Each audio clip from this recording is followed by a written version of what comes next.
I want to pose a question to us this morning, today. And that question is, which is more important to you? Me, us. Security or privacy? Think about that. And as you think about that, I'm going to tell you a little bit about myself. I grew up in a small town in Georgia, very small town, about 3,000, 4,000 people. And then when I left home, I joined the United States Air Force and spent some time there. And after that career, if you would call it that, I joined the FBI. Spent 25 years in the FBI and retired from the FBI. And my career in the FBI, I felt was very rewarding because either as a curse or a blessing, I had an opportunity to work international organized criminals,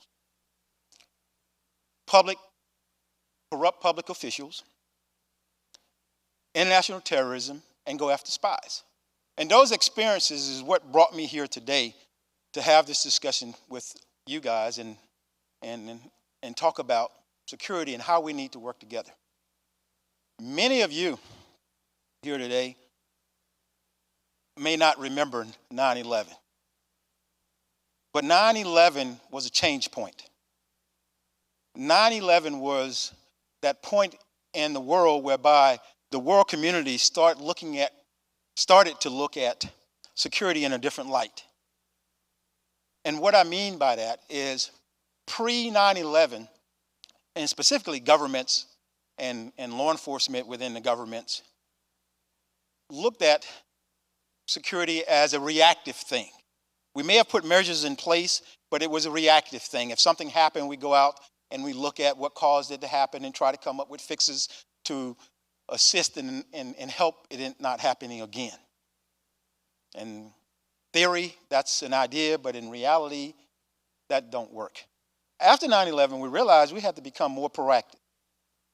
And when we think about being more proactive and looking at what's going on today, because again, pre-9/11, our greatest threat to the free societies in the world was nation states, those countries that we had a beef with, if you will, and we tried to secure ourselves from them attacking us.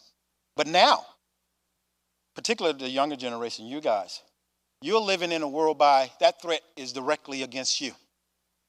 And as I was thinking about what I was going to discuss with you today and putting this information together, I thought about what's going on. What is really going on in society and our communities today to get us here?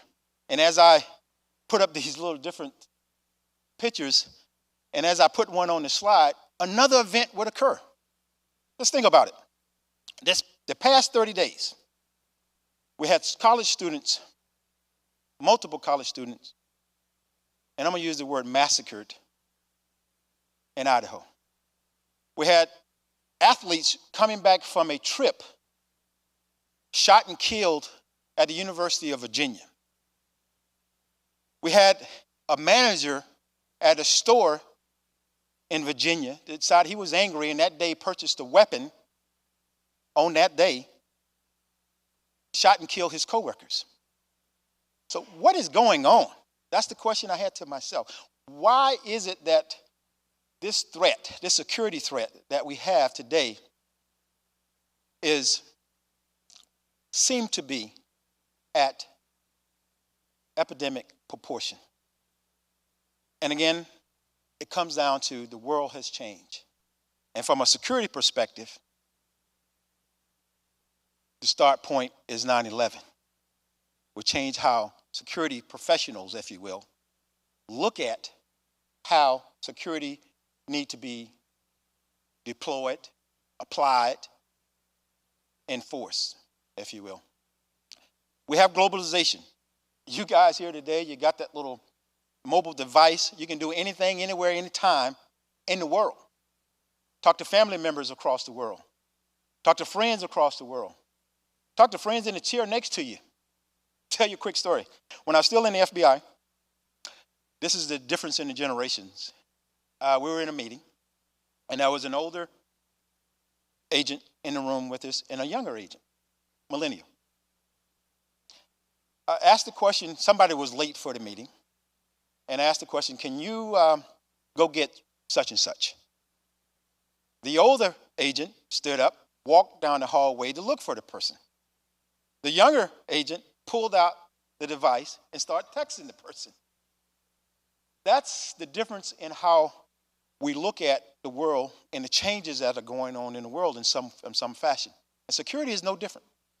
And again, talking about that technology, you guys have such access that I never had.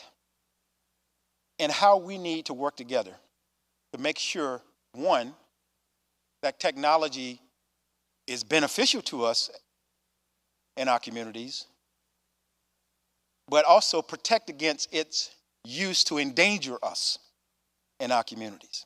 You got all kinds of apps, all kinds of things out there, and you guys are aware of them because you study about them every day and probably apply them and use them on things that you can use to protect yourself.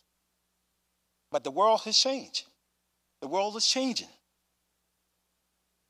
Another quick story, when I growing up in that little small community and how we need to work together. And grew up in the 70s. And when I would come home from school, back then my mother and my father worked, and the routine was that we'd get home, take off my school clothes, because you had to take off your best attire, because that's what you wore to school, and then you save that and you put on your play clothes.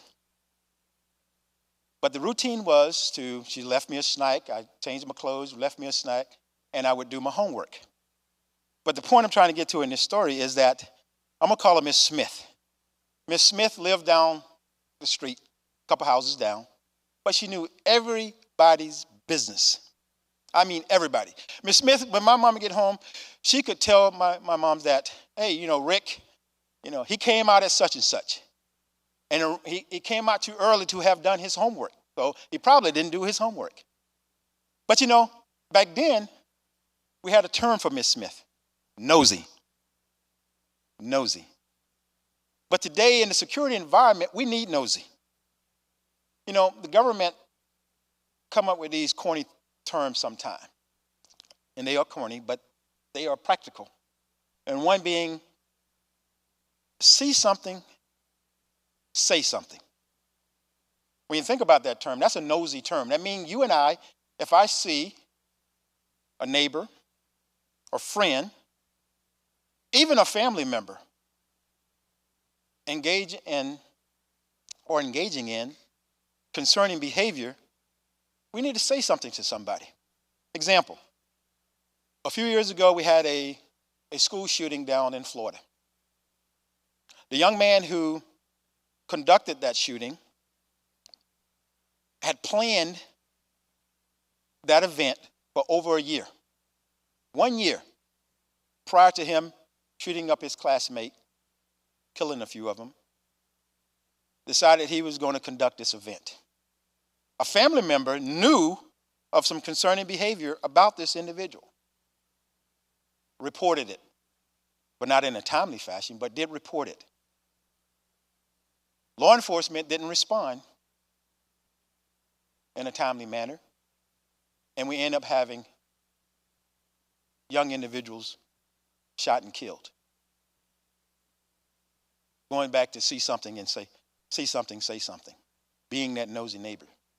I do background investigations as part of what I do now, and I go out and I talk to neighbors because the individuals that I'm doing the background on is going to have access to some of our most sensitive information in the United States. So we want to see what kind of person this is, what kind of character they have. So I knock on the neighbor's door, ask Mr. or Miss such and such, do you know your neighbor?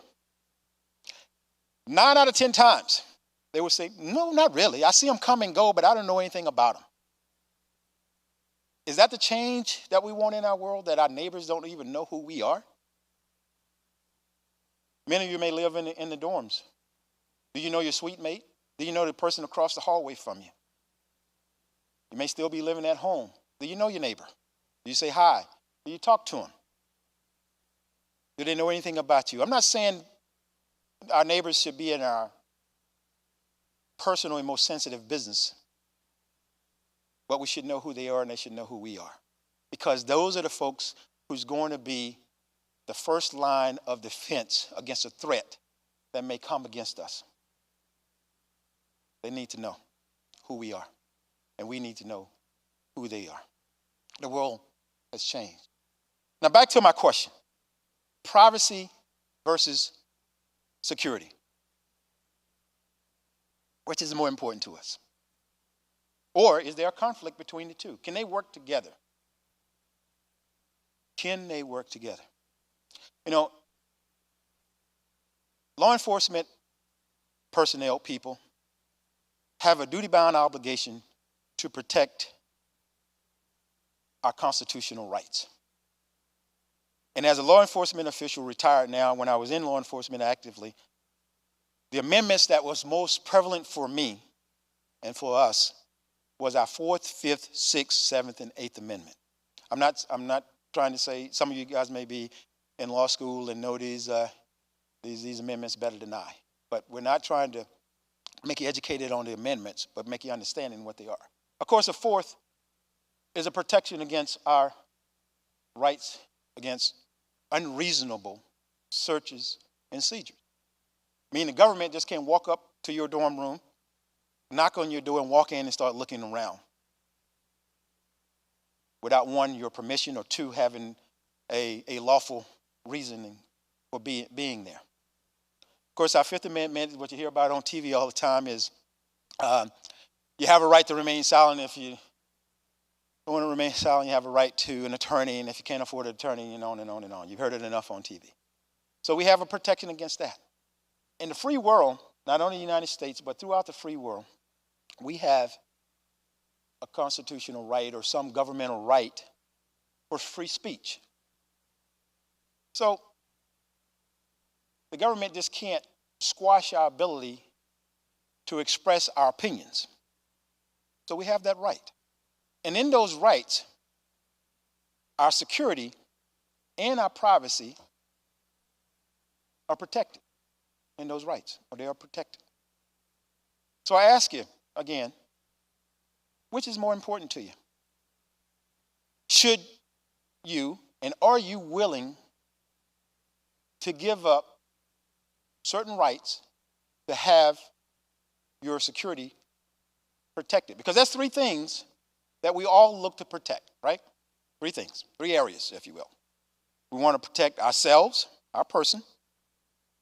And if you own a business, or if you're a leader or an administrator at the school, you want to protect the students, your personnel, your employees. But we want to protect our person. That's the first thing. Second one, we want to protect our information. Like I said, you do everything in the world on that little small device. Let's think about it. If you leave home, you left your dorm room or wherever you're going, and you forgot that phone, you will turn around, go back, and get it. You may have left your ID. I can do without that. I'll get that later. But if you leave that little small device, you will turn around, go back, and get it, and be late. Apologize for it, but you'll be late for not bringing that device with you.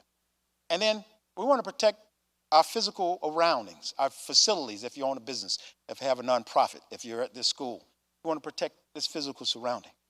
So when you look at security, how do we protect those 3 elements and avoid a violation or too much intrusion into our privacy?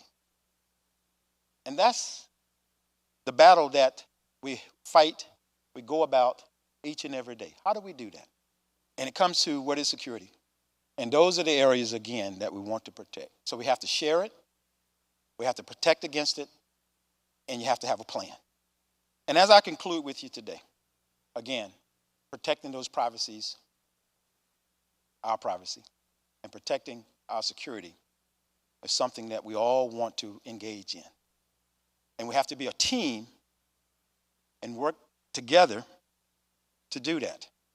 You know, I have a saying in my family that I always tell my kids, and I'll leave this with you. To be successful, winners never quit, and quitters never win. So I'm going to ask you today, become part of the team to go out to protect as you go to the school, as you go to the mall, as you go to work. Protect yourself. Know your surroundings. Be aware of your surroundings. And that's the start of your plan in any security program. And again, TEDx Maryville, I want to thank you for allowing me to have this opportunity to speak to you this morning. Just remember this: situational awareness and have a plan to survive. And again, thank you.